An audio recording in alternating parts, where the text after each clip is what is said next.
بسم الله الرحمن الرحيم. في الجزائر هناك أشخاص ليسوا أهلا لحمل الأفكار، لأنهم يعرضون المجتمع الجزائري للخطر، لأن خطر التجسيد قد وضعه القرآن الكريم صراحة في الوعي الإسلامي بقوله تعالى: وما محمد إلا رسولا قد خلت من قبله الرسل أفإن مات أو قتل انقلبتم على أعقابكم.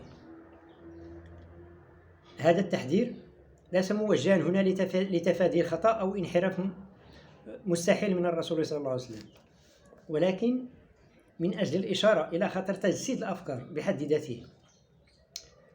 فقط هنا أريد أن تجسد هذه الفكرة عند بعض السياسيين الجزائريين. على سبيل المثال، فكرة المؤتمر الإسلامي الجزائري الذي انعقد 1936، وماتت الفكرة بعد مرور شهر واحد، لأن ذاك المثقف لم يكن أهلا بالحد الذي يجعل منه سندا لها. إذن فالجزائر ما زالت تدفع غاليا ثمن تجسيد الأفكار. والسلام عليكم وشكرا.